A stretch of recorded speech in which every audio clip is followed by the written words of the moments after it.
Hi guys, and welcome back to The Wargame, and in this video we're going to be flicking through the first expansion for Konflikt 47, which is Resurgence.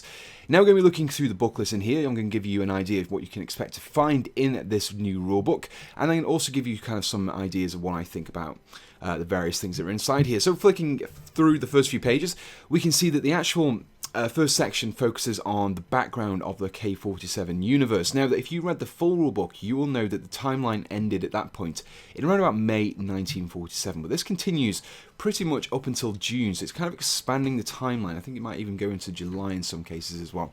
No, just June. So it's basically kind of moved forward. It's moved forward a month, so you can expect to see some new units that have started to be produced for various other nations. But it is going to be focusing mainly on the Eastern theatre. So you can see here we've got Japan, we've got Korea, we've got Manchuria, China, kind of also going into the Pacific Islands as well.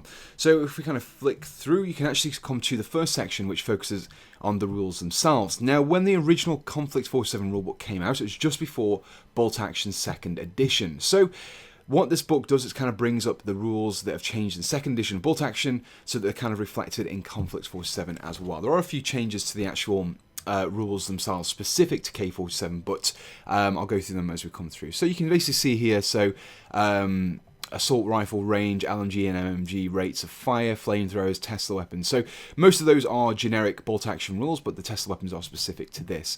Transports have also changed as well as some of the special rules. And this is pretty much what this represents. You can see an updated small arms table there as well. So we start going into some of the new actual Konflikt 47 weapons. We have compression weapons, which are basically Japan's specialist weapons. So whilst the other nations have Tesla weapons, field projector weapons, things like that, the Japanese have compression weapons. So I'm just going to be carrying on a few more. So we have a few more unit special rules. Again, some of them are pretty much the same. Fanatics is the same as Bolt Action, Stubborn as well, Tough Fighters. But you've got things like Flight as well, which has been revised for Konflikt 47 because you've got these flying units. So just flicking through the changes for the rules, there's quite a few of them in here. So this is kind of another reason why it's good to pick up this booklet, because then it's not just about the new Japanese units. There's also a lot in here which is relevant to anyone who plays Konflikt 47. So now we come through to the actual kind of new rules for Konflikt 47. This is an armoured platoons, so it means you can actually run whole armies of walkers and tanks, which is pretty much what everyone wants to do, because those walkers are awesome. So it gives you some rules of how you can play with them, how you can build your armies, some of the various scenarios, and how you can play them as well. So then we start coming into the new units. Now, it's not just Japan that actually gets new units in this release. Pretty much every one of the Konflikt 47 nations gets some additional items. So we've got Germany, and their Hitler's Buzzsaw rule has been revised, like with 2nd edition. And we've got some special new units here. So we've got some Waffen SS shock troopers. They've been revised. We've got these Hauptmann Heinrich Gross, which is a specialist character, and a few nations are actually getting specialist characters as well. We've got armoured cars, we've got ARVs, which is another feature of this, so you can basically drive in your armoured recovery vehicle and pick up any damaged tanks, and basically you can if it's like a points-based scenario, then you can reclaim the points lost for that tank being knocked out. And you can even drive the enemy's vehicles off the battlefield as well. So quite interesting little rules there. So then we move on to the United States. So we have some rules for having armoured officers. So you've kind of got the armoured infantry here, but you can actually have a full army of armoured units as well. We also get a special character. This one is the Paragon Officer Slammer Samuels, and I believe he's the specialist unit that came with the Konflikt 47 rulebook if you bought it from Warlord. We also have the Paragon Squad as well, which is basically a kind of a super unit of troops. You basically have 3 units, 3 infantry in your squad, and you can choose their special rules from this table below. It's quite an interesting little feature there. We have a Tesla anti-tank gun, so rather than it being mounted on a tank, it's actually its own field unit, and we have some more walkers as well. So we have the Pond Skater Scout Walker, the Mud Skipper Jump Walker has been revised. We also have some more armoured cars, again another one with a Tesla weapon. We have the M8A3 Tesla Scout Car. We have the armoured recovery vehicles there as well. So then we bring on to the British. Again, we've got some more armoured infantry headquarter units, so you can field your full armoured infantry. We also have a War Dog Squad. That's another additional feature in this. You'll find a lot of those showing up in this booklet. We also have an elite unit, the Grenadier section, along with some other interesting items. We have a Churchill Meteor, which is a kind of a new version of the Meteor. It's a little bit more heavily armed, I believe, rather than actually being faster or anything like that, which is, I would have thought with Meteor it would mean faster, but anyway. So then we actually start coming into more automated units. So you can see the automated mobile platform here. It's basically like a vehicle. So the automated infantry we've already seen in the Konflikt 47 kind of have their own vehicle and support units as well. So that's quite interesting as well. Again, we've got some more revisions to the walkers, but we also get access to the Jackal Light Walker, the Mud Skipper as well, and the Hornet Medium Walker. So the British forces can actually field some full airborne forces with this rulebook as well. Again, armoured recovery vehicles for the British as well. So this brings us to the Soviet Union. They also get a special character. They get Commissar Gregor Drugov, who actually has some of the Ursine infantry as its bodyguard, which is pretty interesting. We have some Soviet Doors to the Motherland, which are a very tough fighting unit for the Russians there. And you can see a picture of them down here and also at the top as well.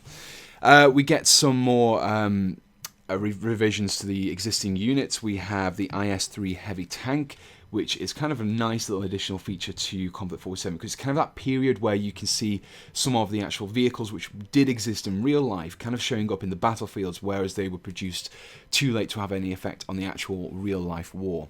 Again, we've got some more heavy walkers. So we've got the Mastodon heavy walker, sorry, not Mastodon.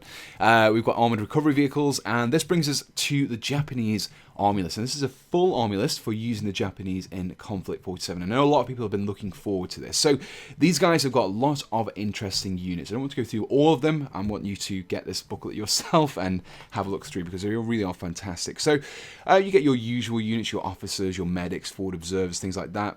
Your regular infantry squads, your SNLF squads, you've got the Grenadier squads here, but then you actually start getting some more interesting units. So you've got things like the Battle Exoskeleton squads. I'm not even going to try to pronounce it, so it's like Sento Gai Kokaku squad. It's probably really mispronounced, but oh well.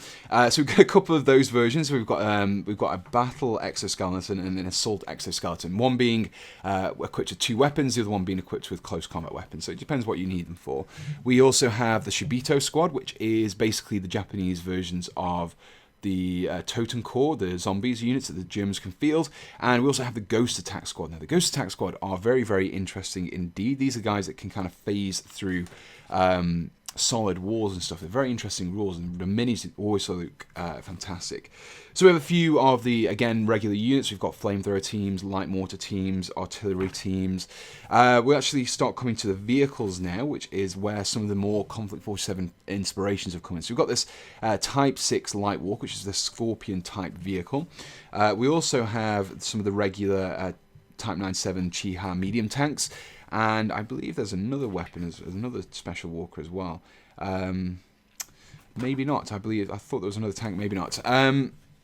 So that's a Japanese list. Again, very nice units there, new additional units. And we also have something I didn't expect to see in this book, actually, with it being focused around the Eastern Theatre, but actually it's the Finnish army rules as well. So this is actually a great little kind of a smaller nation which has been represented in Konflikt 47. I would like to see other small nations be represented as well, such as France and Italy and things like that. That would be great to see in Konflikt 47. So we have basically, again, pretty much standard kind of units that you would expect to see, but these have kind of been equipped by the German forces. So you actually often see some of the German forces showing up in here. So we've got the Nachtjäger squad. We also have some of the Russian walkers as well. So you've got here the Spinner mech, and also the German Zeus heavy panzer mech. So it's basically the Finnish army with a few German additional items. So basically they've been equipped and trained by the Germans in order to fight the Russians on the Eastern Front. So that's pretty much it for the actual unit rules. We have some new scenarios and rules at the back of this booklet here, so it's kind of a nice addition if you play through all the rules in the first book. So we have scenario 1 here, Night Raid. We also have scenario 2, Feint, Delay, Meeting Engagement. I'm just going to flick through a few more. Scenario 5, scenario 6, and there's 6 scenarios in here altogether. And that brings us to the conclusion of the book. So it's actually quite a nice thin book, but it's actually jam-packed full of really interesting stuff for Konflikt 47. Now, I'd highly recommend picking this up, even if you're not really interested in the Japanese forces in here, because it really is something for everyone. So you've got your basic revisions to the rules. So it's almost kind of like Konflikt 47 version 1.5 in that sense. It kind of revises the main core rules. And if you're playing bolt action, it means that you're kind of having a lot more similarities. So rather than having to go back from an LMG firing 3 shots to 4 shots and zipping between the two, you can just play pretty much everything the same as you would do with bolt action. So it makes it a lot easier to transition between the two games. But even that, you even get new units for pretty much all of the nations. You've got new units for Germany, the Russians, Britain, the US. So it's nice to see the new releases that we've been seeing since the initial release of Konflikt 47. Actually, units start appearing for those as well. Now, if you enjoyed this video, please do let me know in the comments below. And also make sure you subscribe to be kept up to date with all of my latest releases. So all that's left to say is thanks for watching and goodbye.